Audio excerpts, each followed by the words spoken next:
Have you ever caught yourself thinking that your life feels like a meaningless repetition? Have you ever felt that despite following advice, studying, working, fulfilling obligations, something is still empty? How many times have you stayed silent to avoid fights, agreed with things you didn't believe in just to be accepted, or even dressed, spoke, and acted in a way that wasn't you just to avoid displeasing others? Maybe you're tired of pretending everything is fine while your chest screams for freedom. Maybe you're wondering if this is really how life is supposed to be, or if there's something beyond. Many people live this way, trapped in a routine they didn't choose, surrounded by people they barely know, following rules that no one knows where they came from, because the herd promises comfort, it gives direction, saves the effort of thinking, relieves the weight of responsibility. In the herd, you don't need to decide, just follow. It seems easy, it seems safe, but this comfort comes at a high price. You stop being who you really are. Nature said that most people prefer security to freedom, and to maintain that security they accept living a small, predictable, suffocated life. The herd teaches you to conform, to be content with little, to be part of a machine without thinking about the real purpose. It wants you to fear dreaming big, questioning, stepping out of line, because those who think differently become a threat. But is it worth paying this price? Living just to please others, setting aside your desires to be accepted, spending a lifetime trying to fit into a model that wasn't made for you. The herd offers the illusion of security, but it's as fragile as glass. At the first crisis, everything crumbles, and many realize too late that they spent their lives surviving, not living. Maybe now is the time to ask, what do I really want? And most importantly, what am I willing to lose to be myself? Because abandoning the herd is expensive, but living trapped in it costs much more. How many times have you swallowed words to avoid being misunderstood? How many times have you given up on a dream because your family wouldn't understand, or stopped doing what you loved because others found it strange, excessive, inappropriate? Maybe you're tired of feeling guilty for wanting to live your life. Maybe you don't even realize you carry fears that aren't yours, inherited fears passed down from generation to generation like an invisible chain. The herd is masterful at using guilt to domesticate you. It teaches you to feel wrong for wanting something different. Society, family, friends, they all place the weight of expectations on your shoulders. And if you don't measure up, the fear of disappointing, of not being loved, of being rejected emerges. The cruelest part is that this fear isn't always clear. It disguises itself as common sense, as responsibility, as values, but deep down it's just fear of being free, because being free is scary. No one applauds, no one gives you a manual, no one tells you what to do. Nature shows that the morality of the herd is a morality of weakness. It transforms fear into virtue and obedience into pride. It teaches that being good is following rules, even when they suffocate, and without realizing it, you start repeating those voices. I can't do this, my mother won't approve, what if I fail, what will they think of me? Each of these thoughts is a prison. The question is, how long will you live as others want? How long will you let fear decide? Conformity seems comfortable, but it comes at a high cost, the price of not being the owner of your own life. The first step to leave the herd is always the hardest. Suddenly what seemed to make sense begins to crumble. The place that sheltered you no longer fits. Conversations become empty, relationships superficial. You realize that many of your bonds were just convenience,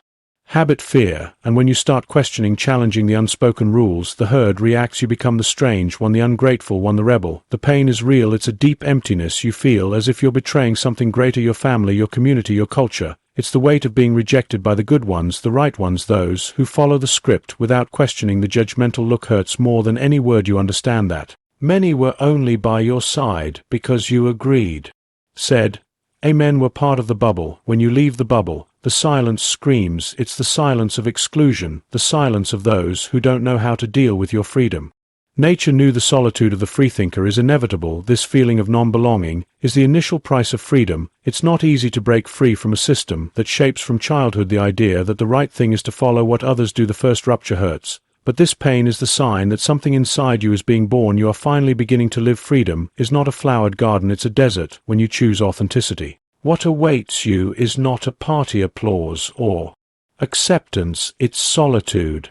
Even surrounded by people you feel the emptiness. Conversations seem shallow, topics weightless. Many live like ghosts, present in body, absent in thought. The worst part is they don't even notice you try to share your ideas, but you find walls gradually. You speak less, not because you have nothing to say, but because you understand that few want to listen. Nature saw this solitude as part of the process. He knew the price of freedom is high. You lose comfort, approval, applause. But in this desert something is born. Clarity. Solitude forces you to look inward, to confront truths, fears, desires. It's a process of reconstruction, necessary and transformative, because only when you stop seeking external validation do you discover who you really are. Solitude is not a punishment, it's a calling. It's the time to find yourself, understand yourself, heal yourself. When everything seems too heavy, remember it's in this crossing that your strength is. Being forged, the desert is not the end, it is the path. At first people try to convince you to return to the right path. They say it's just a phase, you're confused, don't complicate things. But when they realize you won't give in, something changes. Concern turns to judgment, advice turns to accusation. Suddenly you become a threat, not because you did something wrong, but because you decided to live differently. The herd can't stand those who think for themselves. Your freedom exposes their prison. Maybe you felt this firsthand. The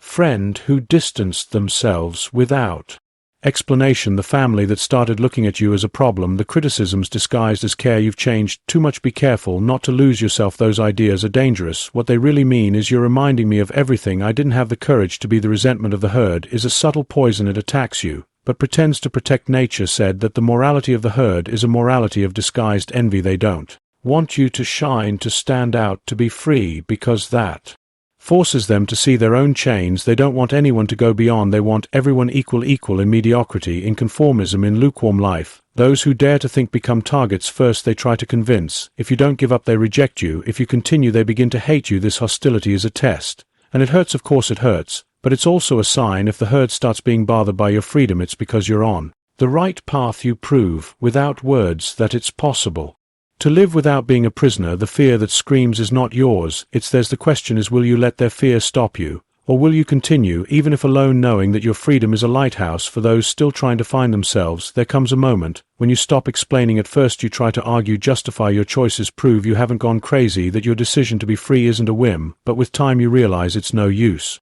People only hear what they're ready to hear most. They want to keep their certainties intact. Silence then becomes shelter. You understand that not everything needs to be said, and that not everyone deserves to know what you think. Silence is also strength. To remain silent, you need conviction. It's being at peace with your choices, even without others' approval. Nature said maturity begins when we stop trying to convince, when we understand that we have no obligation to be understood. This is the point where the weight of the herd dissolves. You no longer need to fight to be heard, and because you know that your truth doesn't depend on external approval. The silence of submission is fear. It's the silence of those who swallow everything to avoid conflict. But the silence of strength is calm, almost defiant. It's the silence of those who don't need to prove anything to anyone, of those who know that words are wasted when no one wants to hear. If you've already felt this, you know what I'm talking about. You become more selective with whom you spend your time, with whom you share your essence. You realize that peace is worth more than any applause. Silence is the shield of those who found their own path, and in the end it speaks louder than any speech. Sometimes the sweetest words hide the most bitter poison. The herd loves to hide behind beautiful speeches. They speak of love, but carry resentment. They preach kindness, but celebrate when you fail. They say they want your well-being, but behind the smile they hope you'll return to the right path. Their path. This is resentment, rage disguised as virtue. Nature saw resentment as the most dangerous poison of the herd, because it's not honest criticism. It's a hidden energy that says, I couldn't be free, so you can't either. The resentful person can't stand seeing someone break the chains. They prefer to live chained, but console themselves thinking at least everyone is in the same cell. When someone escapes, they feel envy, but don't admit it. They prefer to say you're wrong, that you're arrogant, ungrateful, selfish. They prefer to point the finger rather than look at themselves. Maybe you've already felt this when you decided to change cities, jobs, break friendships, end relationships, seek something new. And the looks came, the bitter comments arrived. Wow, how selfish of you. You think you're better than others. It's going to go wrong. You'll regret it. Sometimes resentment comes even from those you loved most, and that hurts because you expected support but received poison. That's why opening your eyes to resentment is fundamental. Not to take revenge, but to protect yourself, to know when advice is sincere, and when it's a trap, when affection is real, and when it's just theater to keep you trapped. Resentment deep down is a form of control. Those who couldn't be free try to keep others captive, and the best response to resentment is simple: to remain free without explaining yourself, without justifying yourself, without needing approval from those who never had the courage to be what you're trying to be. When you choose to live outside the herd, something challenging happens. The references disappear, the old rules no longer serve, and there's no new manual waiting for you. Suddenly it's dark, without signs, without trails, without a compass. Each step is a risk. And then the greatest challenge arises: creating your own ethics, forging new values, not inherited, not copied, but born from your direct experience. Nature called this transvaluation, transforming the way you look at the world, inverting traditional values, and creating something new from your experience. It's not easy. The herd likes to give everything ready-made: what's right, what's wrong, what's success, what's failure. But when you break with this, you understand that these definitions are fragile. They only serve to maintain control outside the herd. There's no more good or bad in the old molds, only questions: what is good for me, what makes me grow, what connects me with my essence. This is the most frightening part, and also the most beautiful. You stop living by others' standards and begin to experiment with life with your own hands. You discover that certain mistakes are just paths, that certain failures are lessons, that certain sins are cries of freedom. The weight of traditional morality falls, and in its place something new is born, an ethics built on skin, sweat, heart, an ethics that maybe no one understands, and that's okay. It's a solitary path, but powerful, because when you create your own values, you become unshakable. Criticisms don't bring you down.